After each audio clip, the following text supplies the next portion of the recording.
National Nutrition Natural Health Reviews. 3 minutes of the latest naturopathic info with Canada's leading nutrition experts. Watch, learn, and get healthy naturally. Hey there, Naturopathic Doctor Jonathan Beatty, health expert here at Nationalnutrition.ca. Many times in my practice I encounter a very serious condition known as Menieres Disease.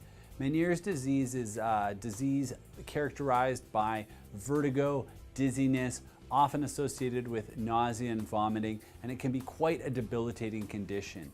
Episodes of Meniere's disease can last minutes to hours to days, and this can be a very uncomfortable, very debilitating condition for people to have.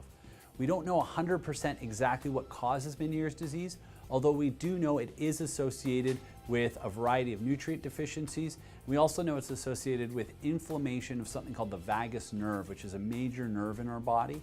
And we also know that it's associated with certain types of autoimmune conditions. For instance, there does seem to be a higher rate of gluten sensitivity in people with Meniere's disease than in people without. So for some people, it may actually be a symptom of celiac disease that we're just, translating it, we're calling it Meniere's disease, when in fact it's actually just a symptom of the neurological components of celiac disease. So, trying to figure out all the different disease processes that are causing it is really important. For that, I do recommend working closely with your doctor, get assessed, see if you're gluten sensitive, because if that's the cause of your Meniere's disease, it may be very effective just to remove gluten from your diet. There's a variety of other potential causes there as well. And again, looking at that vagus nerve inflammation. So because if that's the cause, what we're going to want to do is we're going to want to reduce that nerve inflammation, and that may actually help to speed up the resolution of the Meniere's. We're also going to discuss some stuff today that we can use to just manage the symptoms, because while we're looking for the cure, you're still going to be suffering, or that person is still going to be suffering from Meniere's disease, and that's not going to be very helpful. So, what we want to do is make sure that we can ease that person's suffering. So some of the symptoms, as I alluded to, are that nausea and vomiting. That typically happens in what we call the second stage of the disease. The early stage onset typically is just that dizziness, that vertigo, essentially loss of balance. You'll feel like the room's spinning. As that continues, it'll typically develop into more nausea and vomiting. Sometimes you can even develop hearing loss and tinnitus, which is a ringing in the ear, or sometimes referred to as tinnitus, ringing in the ear. And actually, as the vertigo goes away that's associated with Meniere's disease, as the disease develops, it tends to be a more profound hearing loss, more profound tinnitus than it is that dizziness and vertigo. And of course, with all of these, there's typically a nausea and vomiting that goes through all stages of the disease. Although, not having nausea and vomiting doesn't mean it's not Meniere's. There are some people that suffer with that condition without having that nausea symptom. So if you do have that nausea symptom, one of the easiest classical treatments for it is ginger.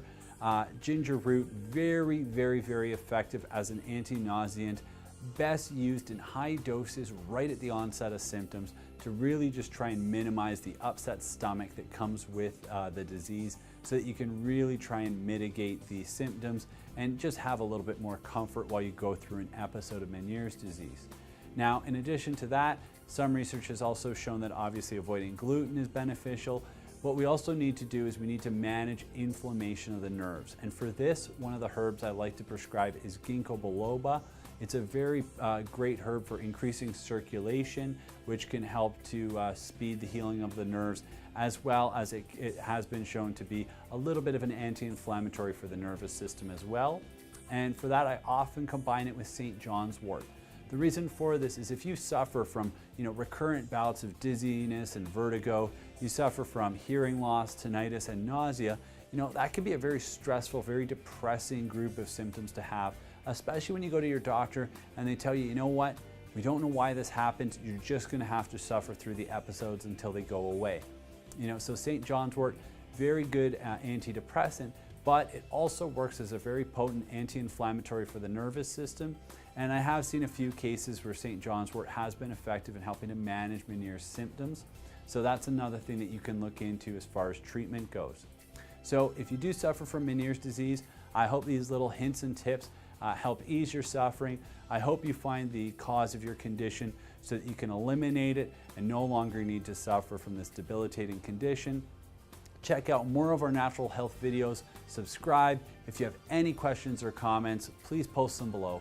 And always remember, knowledge is health.